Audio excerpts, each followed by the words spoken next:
그렇죠. 온전하시면 하나님의 성품이에요. 완전이라는 것은 어떤 목적에 맞도록 한 채 오차도 없이 잘못 만들어진 것이 없이 제대로 잘 만들어진 것을 완전이다 그렇게 얘기하고 피조물의 상태를 얘기할 때 완전하다 그래요. 그래서 찾아보겠습니다. 에스겔서 28장을 보면은 구약성경 에스겔서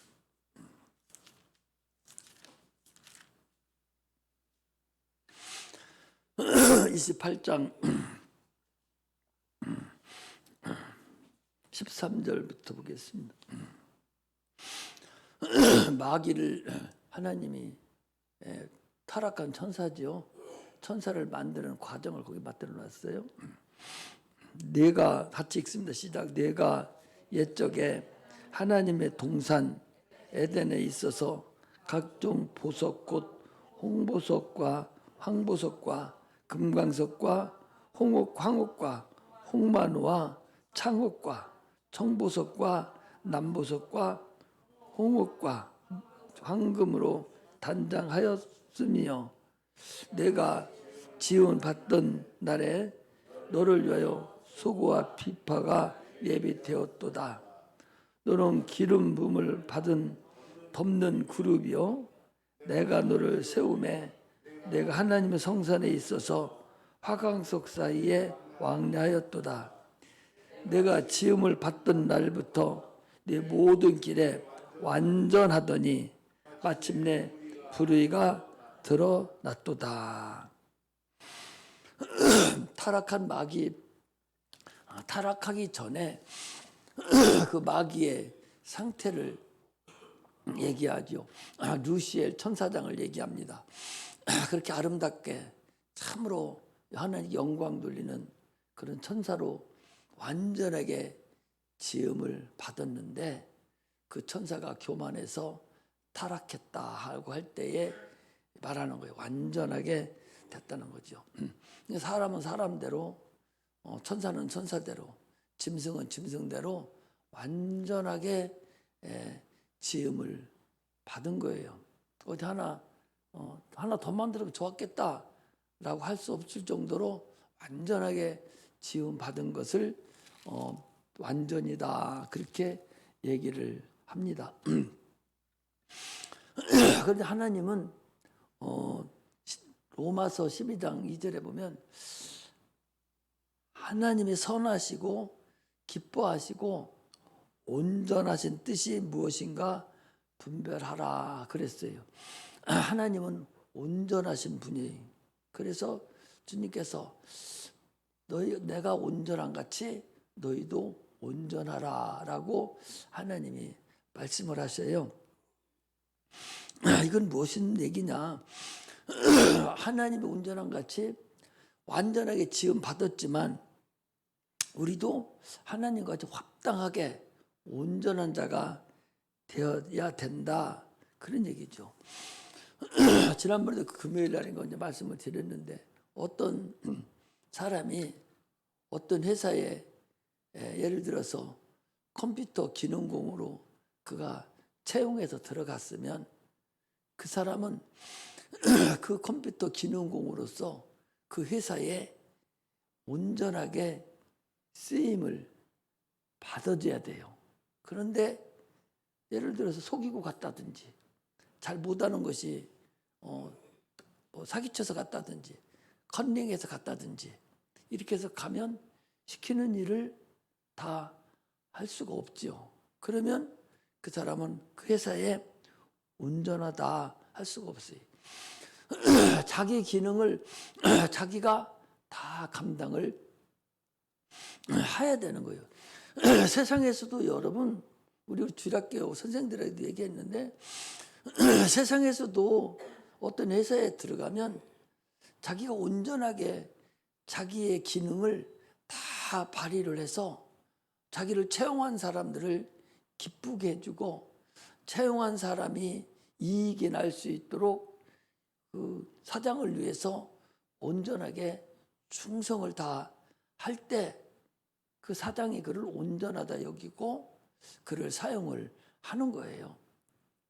그런데 가서 속이고 들어가고 가도 놀라고나 하고 사장이 눈치 안 보면 눈만 없으면 핸드폰만 하고 있고 회사에 득을 끼치는 것이 아니라 회사가 이익이 나지 않도록 그렇게 한다면 그 사람은 불의를 저지르는 거예요.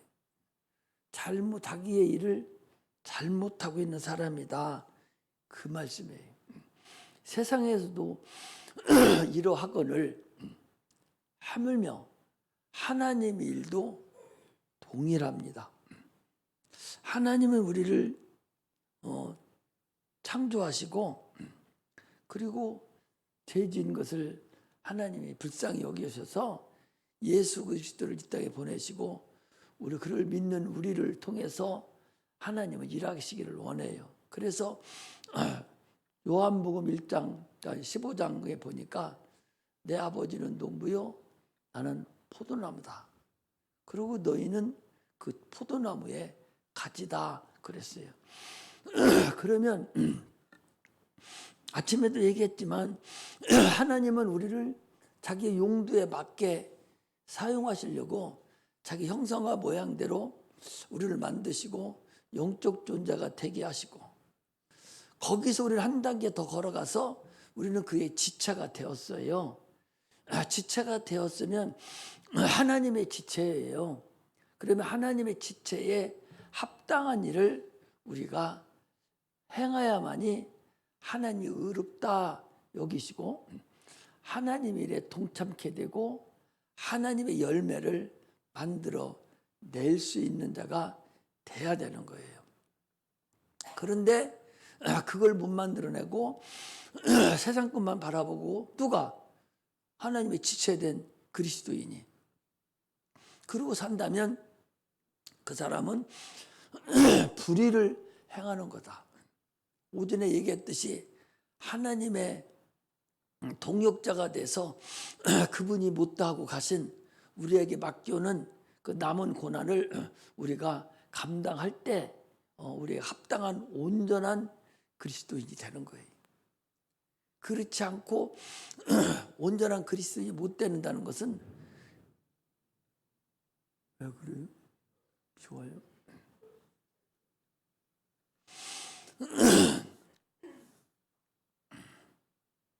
저렇게 하는 곳에 벼락 맞아 죽는 사람도 있어요, 없어요? 있어요, 여러분. 그게 내 눈에서 안 보여서 그렇지. 저 번개에 치는 사람이 신문 못 봤어요, 죽었다고? 있어요. 하나님은 우리에게 호흡을 주시는 분이요. 자, 또 한번 봅시다. 새벽기도 안 나왔으니까 한번 보고 가셔야 돼. 사도행전 보셔봐. 사도행전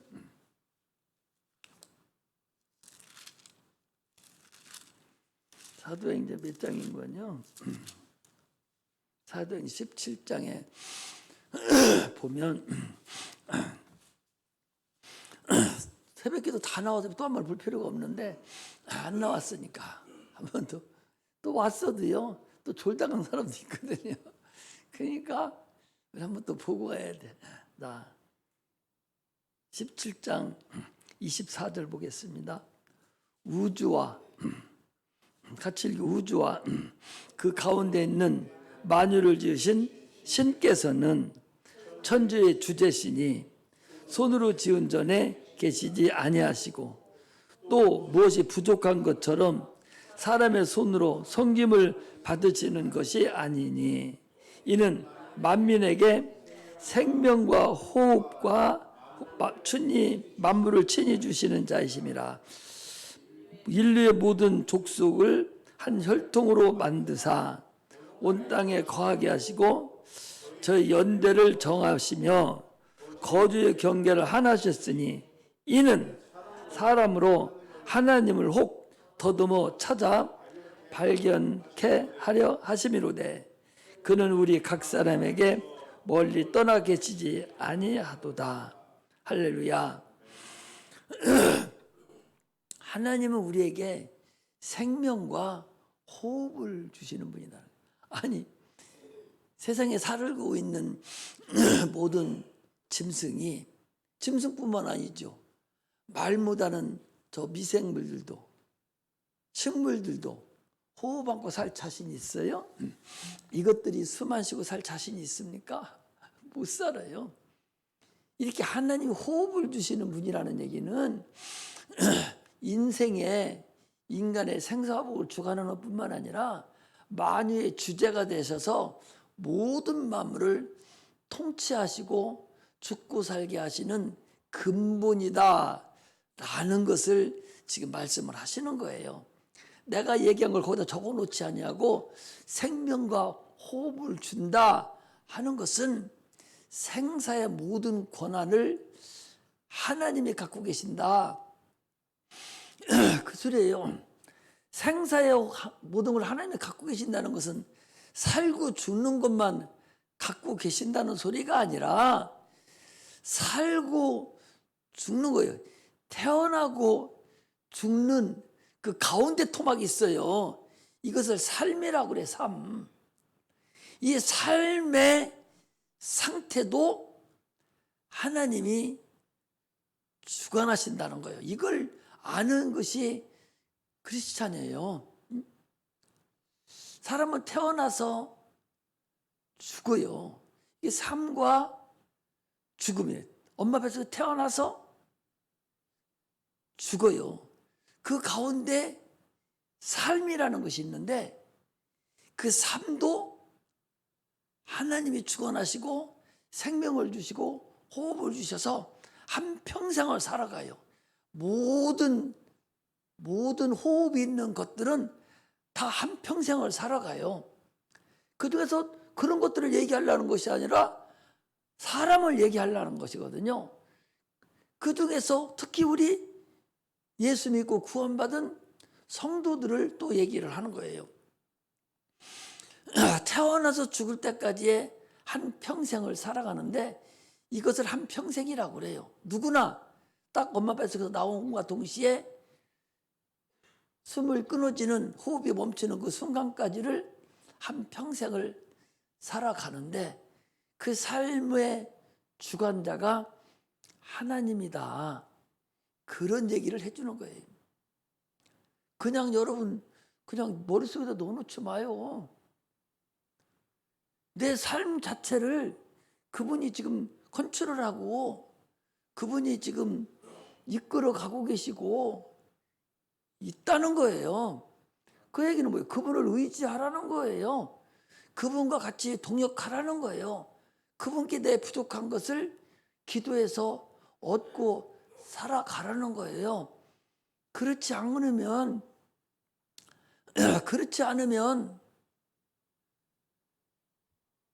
당신이 혼자 살아간다면 그것이 교만이다. 교만이다. 너는 혼자 살 수 있는 것이 아니오. 너는 그렇게 해봤자 소용없어.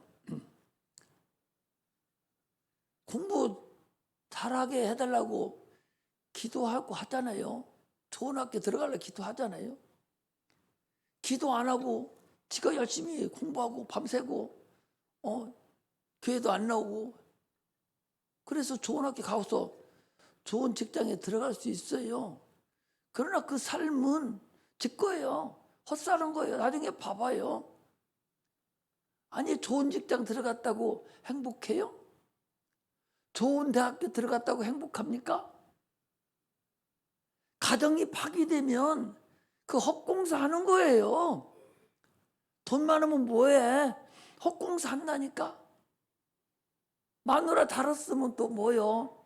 마누라 다른 짓거리 하고 새끼 낳았는데 새끼들 편찮에 빠져가지고 병치레나 하고 평생 죽지도 못하고 그 새끼 때문에 고생하고 그 머리 좋은 학자들이 얼마나 많아요. 그 사람들이 행복합니까 여러분? 행복하지 않아요. 하나님이 지금부터 영원까지 내 육체뿐만 아니라 나의 삶 전체도 내 자녀의 삶 전체도, 내 가정 전체를 하나님이 지켜주셔야 가능하고 참으로 행복하다, 그 삶을 살 수 있다 하는 걸 알으라는 거예요. 지금 당장 조금 공부 못하고 교회 와서 예배 드린다고 오늘 한두 시간 공부 못해서 큰일 나고, 그래서 그 시간에 또 공부하고, 그 시간에 오늘 하루 더 돈 벌러 가서 돈 조금 벌어서 윤택하게 살지는 모르지만 그 사람, 나는 100번 1000번 내가 아는 관점에서는 지금 망하는 길로, 실패의 길로 접어들어 가고 있다. 나는 그렇게 보는 사람입니다. 그래서 내가 이렇게 설교를 할 때에 지식으로 알아서 그렇구나 생각하지 말라니까. 과연 나는 하나님을 내가 진심으로 모시고 살아가고 있는가? 오늘도 교회 와서 진실되게 하나님 앞에 솔직하게, 하나님 나는 죄인입니다. 내가 세상에 이렇게 살다 왔습니다. 이 한 시간은 나를 좀 도와주세요. 내가 하나님 은혜 받고 가서 그대로 행하게 해주세요. 하나님 나를 좀 도와주세요. 나는 부족합니다. 나는 한없이 미련하고 나는 혼자 살아갈 길이 없습니다. 하나님이 도와주셔야 됩니다.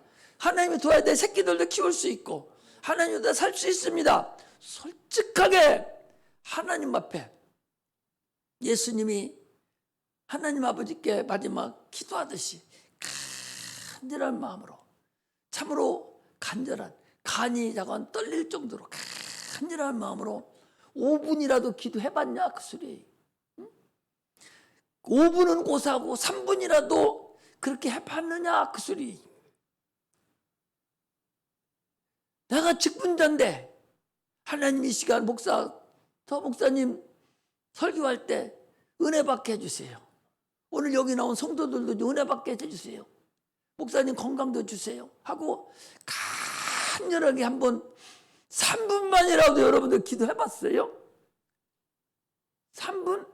목사님을 위해서 오늘 성령 충만케 해달라고, 저 입에서 나오는 목소리가 성령이 함께해서 진리가 되게 해달라고 3분만이라도 기도해봤어요? 10명이면 30분이에요. 그렇게 기도를 한번 해봤냐 그 소리. 뭐 하는 사람도 있으려는 모르겠어요. 그렇게 해봤느냐.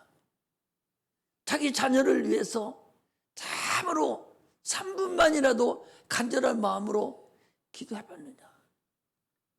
나 앞에 삶을 위해서 지혜를 달라고 간절한 마음으로 3분만이라도 기도를 해봤는가.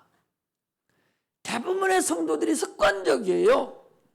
습관적이라고.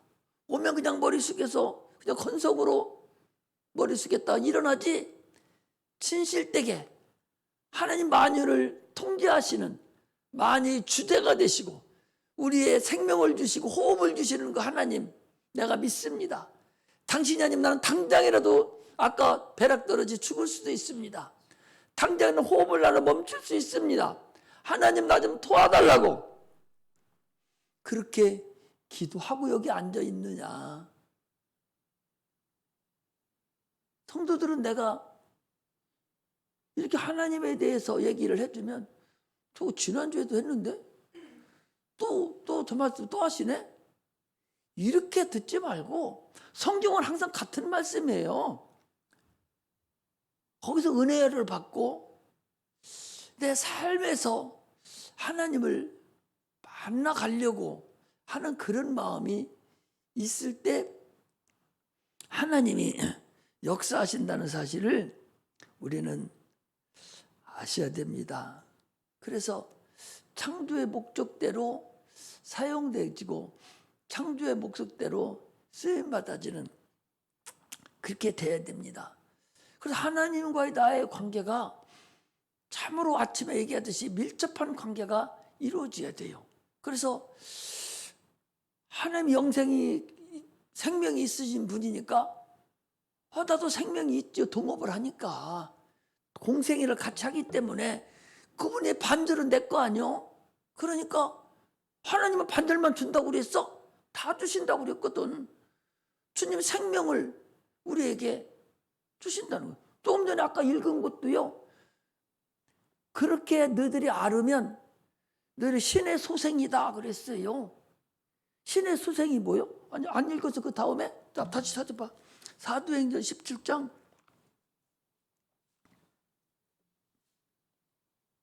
17장 거기 보니까 28절에 보니까 우리가 그를 힘입어 살며 기동하며 있느니라. 너희 시인 중에 또 어떤 사람들과 같이 우리가 그의 소생이 되라 하니 이와 같이 신의 소생이 되었은즉 신을 금이나 은이나 돌에다 사람의 기술과 고안으로 새긴 것들과 같이 여길 것이 아니라 그랬으니 우리를 신의 소생이다. 신의 소생이 뭐요? 신의 자녀다 그 소리예요. 우리는 신의 자녀 같은 공생애를 하면 당연히 신의 자녀가 되는 거예요. 하나님 걸 반절 내가 가지고 살으니까 또 하나님은 내 거 반절 가지고 살으셔. 하나님 반절 가지고 산다고 그랬어? 다 냉기라는 거예요. 수고하고 무거운 짐진 자들아 내게로 오라. 나는 짐이 쉽고 가벼우니 네 짐 다 나한테 냉겨. 내가 다 알아서 할 거야. 이런 공생애를 사신다고 주님이 그랬다니까. 주님은 오죽하면 자기 생명을 다 우리한테 주시기까지 사랑한 거예요. 그렇게 주님 앞에 생명이 많으신 분이니까 당연히 우리 생명이 있어서 귀신을 쫓아내면 귀신이 떠나가 버리는 것이고 병든 자에게서는 병마가 낫는 그런 역사가 우리에게 나타나는 거죠. 하나님은 행복하신 분이기 때문에 우리도 행복해야 돼요. 육체는 좀 찌들어지고 어렵다 할지라도 그거 신경 쓰지 마세요. 그건 다 그래요. 못 사는 사람이고 잘 사는 사람도 있고 실패 볼 때 있고 성공할 때도 있어요.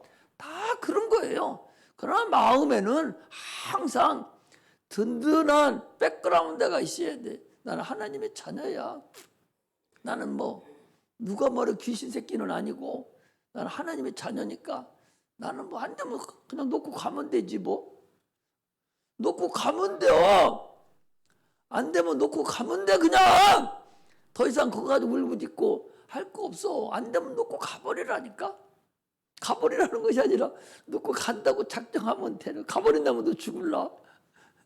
그냥 놓고 간다고 생각하면 그냥 되는 거예요. 우리는 그런 삶을 살아야 돼.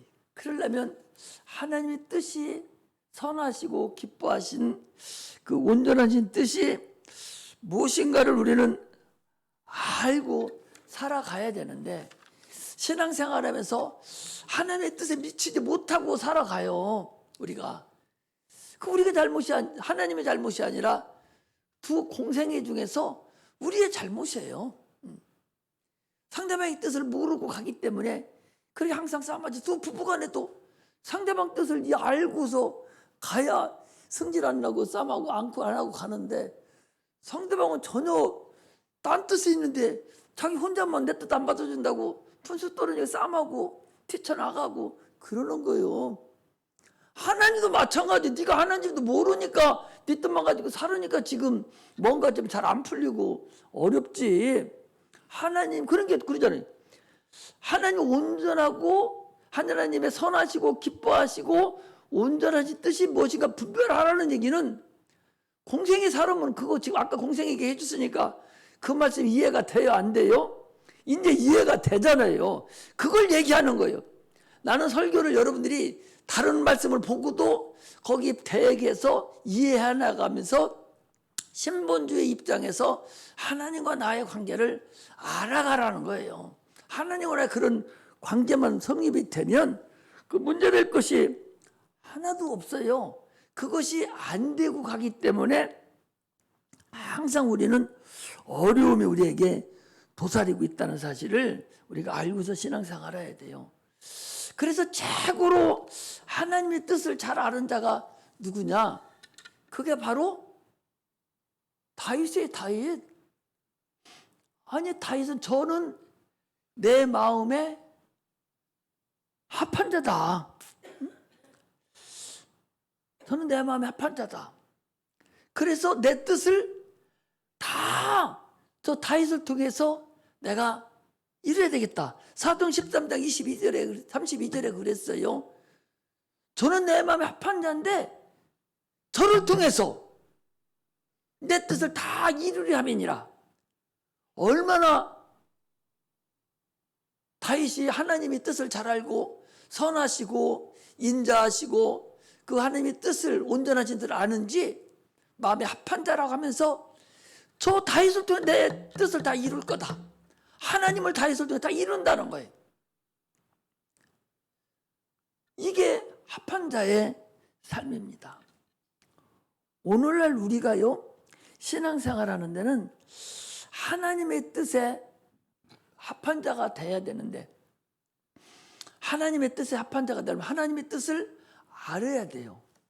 그분의 선하시고, 선은 뭐냐? 착하다는 얘기를 안 해요. 선이라는 것은 생명을 얘기하는 거예요. 여러 번 얘기하죠. 선악과라는 얘기는 착할 선 악을 얘기하는 것이 아니라 생명과 사망을 얘기하는 거예요. 선악과를 먹으면 너는 죽어. 안 먹으면 너는 생명이 그냥 유지되고 있어. 이 소리예요. 선악과라는. 그러니까 선악과에 무슨 그 나무 열매가 그걸 먹으면 어쩌고 저쩌고 푼수 떨 필요가 하나도 없어. 응? 선악과라는 네가 하나님 말씀을 순종하느냐 불순종하는 거예요. 순종하면 생명이 너한테 있어지고 불순종하면 생명이 너에게 없어지는 거예요. 삶과 죽음이 거기서 결정이 되는 거예요. 뭐가? 영원히 삶과 죽음이 결정이 되는데 선악과를 먹으면 불순종함으로 인해서 사망이 왔잖아요. 악이 온 거야. 이게 죽음이 온 거다라는 걸. 성경에 선하다는 소리는 다 여러분 생명으로만 딱 이해를 하고 가면 조금 더 부족함이 없어요. 악도요. 악한 것도 보통 얘기를 하지만은 악도 그것을 죽음이나 사망으로 놓고 영적으로 해석해 버리면 그냥 맞아 들어가게 돼 있어요. 이게 성경을 보는 근본적인 방법을 지금 얘기를 해주는 겁니다. 그래서 우리가 신앙생활 하면서 하나님의 마음에 드는 자, 이런 자가 돼야 돼요. 하나님의 뜻을 합한 자가 돼야 돼요. 그래서 하나님의 뜻을 합한 자는 하나님 어떤 일을 하시느냐, 그를 지켜보고 싶다는 거예요. 지금 네가 하나님의 뜻대로 살고 있냐? 네가 하나님을 진짜 바라고 하나님을 위해서 내가 신앙생활하고 내 삶 전체가 하나님의 뜻대로 가기를 원하고 사업을 해도 하나님의 뜻대로 이루가기를 원하고 하나님이 내 왕입니다. 하나님이 나의 주가 되시고 나를 인도하시는 분입니다. 나는 하나님 뜻대로 살기를 소망하고 죽어도 하나님 뜻대로 죽기를 원합니다. 이렇게 하고 싶은, 이렇게 생각하고 있는 마음을 신실한 마음, 간사함이 없는 마음이다라고 성경은 얘기하고 있어요. 오늘 본문에 있는 말씀이 이제 그런 말씀이에요. 간사함이 없는 마음, 간사함이 없는 마음. 이것을 신실한 마음이라고 그래요. 간사함이 없다. 이 나다네엘을 통해서 너는 간사함이 없다. 이 나다나엘은 어떤 사람이냐? 당시에 예수님 왔을 때도 많은 사람들이 인산인해를 대해서 쫓아다녔어요. 그런데 나다나엘은요, 안 갔어요. 왜? 나다나엘은 무엇을 받는 거니? 그는 율법자예요. 그래서 그는 율법에서 얘기하고 선지자들이 얘기한 그 메시아를 기다린 사람이에요. 그걸 간사함이 없는 자다 그러는 거예요. 율법에 의해서 모세가 얘기하고 선지자들이 얘기한 그렇게 오시는 그리스도, 그를 기다린 자가 이 나다나엘이에요. 그러니까 빌립이 야 와봐, 여기 내가 보니까 그리스도 메시아 같아, 와봐. 아니 나사렛에서 무슨 선한 것이 난다고? 나사렛에서 선한 것, 생명? 또 얘기하죠. 생명, 선한 것이 난다? 우리를 구원해 줄 선한 생명 대신 주님이 나사렛에서 나온다? 이런 것은 구약 성경에 없다 그 소리예요. 구약에는 베들레헴으로 난다고 그랬지. 나사렛에서 예수가 온다는, 메시아가 우리 구주가 온다는 법이 없어 성경에. 그러니까 아니 나사렛에서 무슨 선한 것이 나와. 지금 네가 오라는 그 예수는 나사렛 예수인데 무슨 오라고 하냐. 거긴 선한 것이 날 수가 없어. 왜? 메시아는 어디에서 나오어야 돼? 반드시 율법에 의해서 응답으로 오셔야 되는 분이요. 아무 때나 와가지고 내가 예수 돼서 되는 게 아니라 수천 년 동안 어떤 장소에서 어떻게 올 거라고 하는 그 상태 그대로 오시는 분이 메시아예요. 그 나사렛에서 살다가 오시니까 나사렛에서 뭐가 나와? 선한 것이 나온다고 한 것이 없는데, 메시아라든지 구주가 온다는 법이 없는데 와보라 하니까 야 거기서 선한 것이 날 수가 없어. 어떻게 와? 아 그래도 와보라고. 그러니까 예수님이 저는 간사함이 없도다 라고 나다나엘에게 얘기하니까 나다나엘이 하는 소리가 아니 언제 나를 봤습니까? 네가 무화과나무 있을 때 내가 보았노라. 깜짝 놀란 거예요. 무화과나무라는 것은 이스라엘의 국수예요. 이스라엘의 국수라고. 우리나라 무궁화가 우리나라 국수잖아요. 무궁화가 무화과나무 국수잖아요. 같은 무자가 들어갔네. 이스라엘의 국수도 무화과나무, 무자가 들어간 무화과나무예요. 그런데 무화과나무 안에 있다는 얘기는 율법 아래서 하나님의 메시아를 기다리는 사람이다. 그것을 그가 마음속으로 그렇게 기다렸다는 것을 주님이 아는 거예요. 그러니까 깜짝 놀래고 언제 나를 보셨느냐고. 네가 무화과나무에서 내가 보았노라고. 그러니까 바짝 엎드려서 하나님을 따른 거예요. 오늘 얘기를 하려고 하는 것은 하나님이 여러분과 나를 보게 만들어야 된다 그 소리예요. 나도 이것을 보면서 하나님이 나를 언제 택하셨지? 하나님이 나를 언제 목사로 만드시려고 나를 보셔서 때가 참에 쉬운 살에 나를 목사를 만들으셨지? 언제 보셨을까? 언제 보셨을까를 생각을 해봐요. 언제 보셨을까? 우리 윤 장로도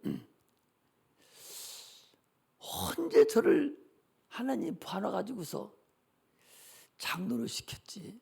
본인 생각해 보셔봐요. 언제 나를 보셔서 이런 직분을 주셔서 주의 일을 감당하게 하셨지? 하나님을 신실한 마음으로 참으로 만나는 것, 첫사랑 때에 하나님으로만 살려고, 참으로 하나님으로만 살려고 막 묻은 애를 쓰고 그분을 아버지로 모시고 막 애통하면서 하나님을 찾았을 때가 분명히 있었을 텐데 그건 나는 몰라. 나는 그냥 지나가니까. 그러나 하나님은 언젠가 우리를 보셨었다는 사실을 여러분 아셔야 됩니다. 그래서 그 사랑을, 그때 봤던 그 사랑, 그 신실하시고 그 간사함이 없던 그때 그것을 지금도 유지를 해나가줘야 온전한 크리스찬이 되는 거예요. 변질되면 안 돼요. 예수님 때에 많은 사람들이 찾아다녔어요. 여기서 병난다면 이리 쫓아다니고, 저기서 병난다면 저리 쫓아다니고, 저기서 예언자를 한다면 저를 쫓아다니고 저 기도원도 찾아가 보고 이 교회도 가보고 저 교회도 가보고 했지만 그런 건 의미가 없어요. 어떻게 됐든 간사함이 없이 내가 주님을 만나려고 주님만이 나의 그리스도고 나의 주시라고 간절히 사모함이 있었던 그때 주님은 나를 보시고 오늘까지 나를 인도하고 왔다는 사실을 우리가 알아야 된다 그 소리입니다. 그러면 주님은 이제 그분과 함께 일하기를 소망하셔요. 그 온전한 뜻을 이제는 공생애를 통해서 계속적으로 내가 이루어져 가야 돼요. 내가 이루어져 가지 않으면 하나님은 실망하시겠죠. 하나님은 실망하지 않겠어요? 내가 너를 신실한 사람으로 너를 내가 참으로 간사함이 없는 자다 여기고 목사를 시키고 장로를 시키고 권사를 시키고 교사를 시키고 집사를 시켰는데 간사함이 있이 하나님을 저버리고 하나님의 뜻을 모르고 자기 마음대로 산다면 참으로 어리석은 자다 그 소리입니다. 그러므로 우리는요 지금도 간사함이 없는 삶을 살아야 돼요. 간사함이 없는 크리스찬이 돼야 됩니다. 하나님 앞에 조금도 내가 양심적으로 하나님 앞에 무릎 꿇었을 때에 하나님 감사합니다 라고 고백할 수 있는 자가 돼야 되지.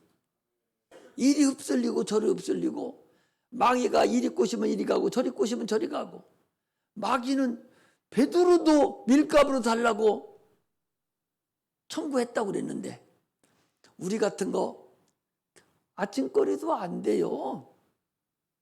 마귀가 훅 부르면 그냥 나갈 수밖에 없는 것들이에요. 그러므로 우리는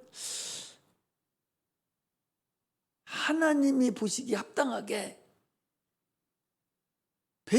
베드로를 청구했을 때 하나님 마귀 보고 안 돼! 딱 했듯이 마귀가 우리를 청구하면 하나님이 안 돼! 네, 안 돼!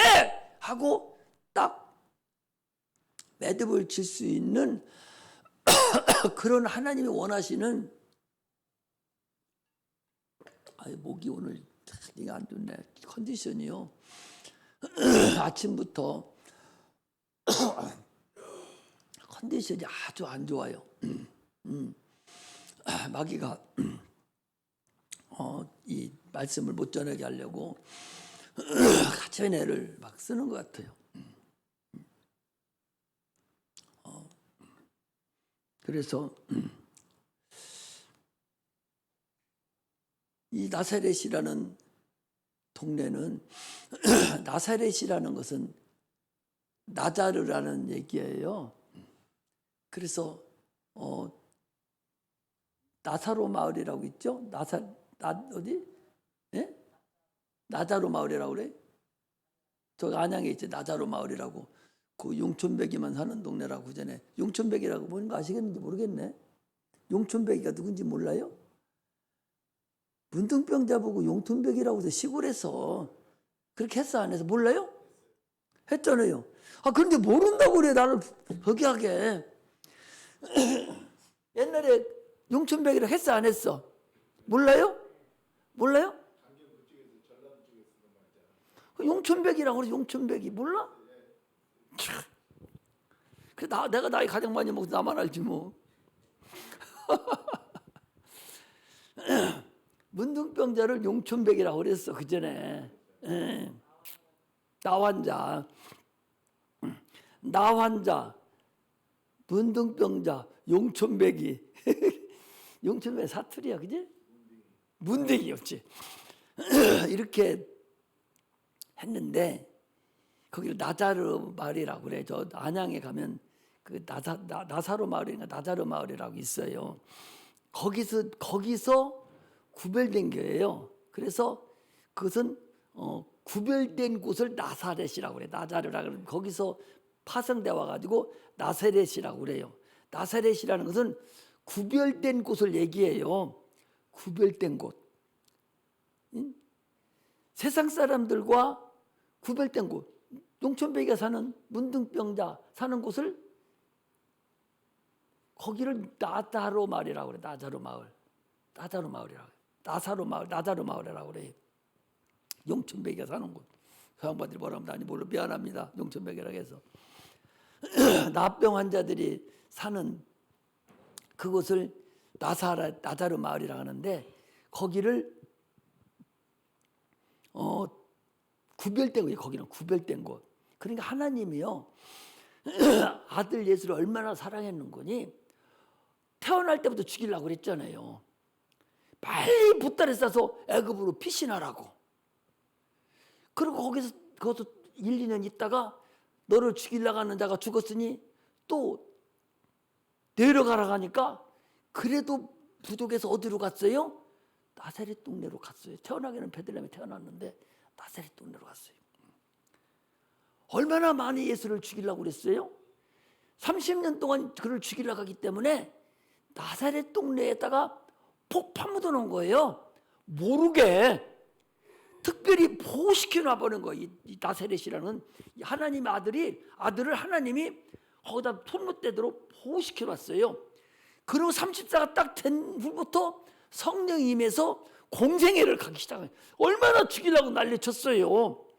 주님이 오셔서 나쁜 일 했습니까? 병든 고치고 죽인 자 살리고 농촌배기 일으켜주고 더 편하네 그게. 이렇게 살았는데 얼마나 죽이려고 그랬어요. 그러나 그가 성령 역사도 안 됐을 때 그거 저기 하나님 아들인 줄 알았으면 아마 어떻게 쓰려나 몰라요. 공생이 시작되기 전에 그랬으면. 그러니까 거기다가 딱 모아놓고 하나님이 보호해 주신 곳이 거기가 나사렛이에요. 교회도 어떻게 보면 크게 보면 나사렛이라는 곳으로 얘기할 수 있어요. 구별된 곳이라고 볼 수가 있어요. 하나님 아들 예수는 그래서 나사렛 예수. 나사렛은 선할 것이 날 수 있까지요. 거기는. 그런데도 아이고 저 시골에서 뭐 개천에서 용났네 하는 그런 동네를 얘기하는 개천 동네를 얘기하는 거예요. 시골에 가면 부락이라는 부락이 뭔가 알아요? 장로님 몰라요? 알죠. 우리 집은 충남 논산구 성동면 개천리 금성 부락이에요. 100번지인데 부락이라는 것은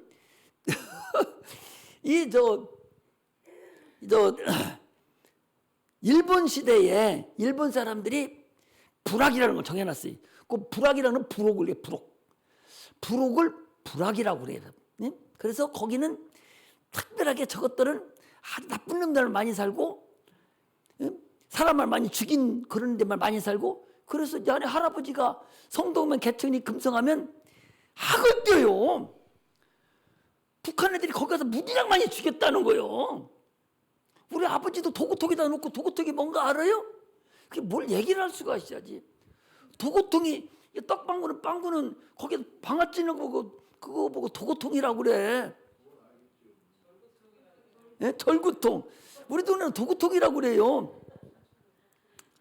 거기다 사람을 넣고 이걸로 쪘다는 거예요. 사람을 막 죽이는데 총도 없으니까 쪄서 죽였다는 거. 막 허리 아프다고 막 그러셨거든요.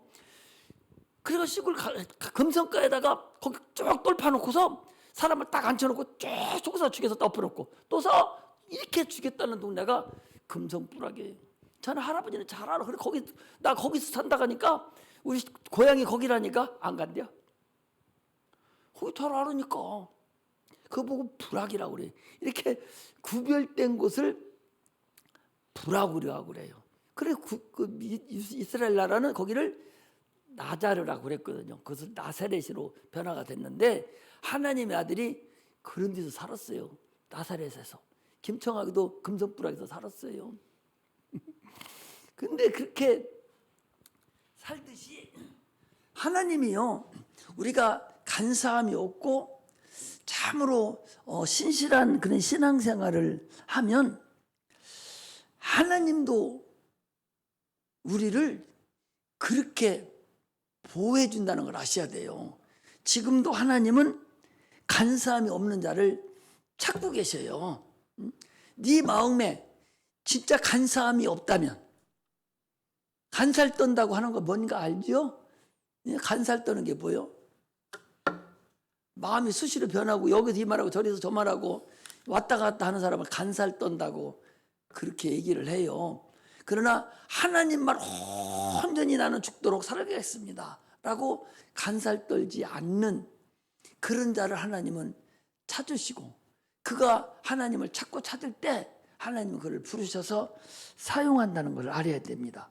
그러므로 우리는 간사함이 없다는 것은 거룩함이라는 얘기고, 우리는 참으로 성령의 충만함으로 신앙생활하면 간사함이 없는 신앙생활을 하는 거예요. 그래서 여기 나다나엘을 보시고 하나님이 그를 축복해 줬듯이 우리도 간사함이 없이 하나님께 신실한 마음으로 하나님의 보호심을 받는, 하나님께 영광을 돌려드리는 그런 믿음의 종들이 되시기를 주의 이름으로 축복합니다.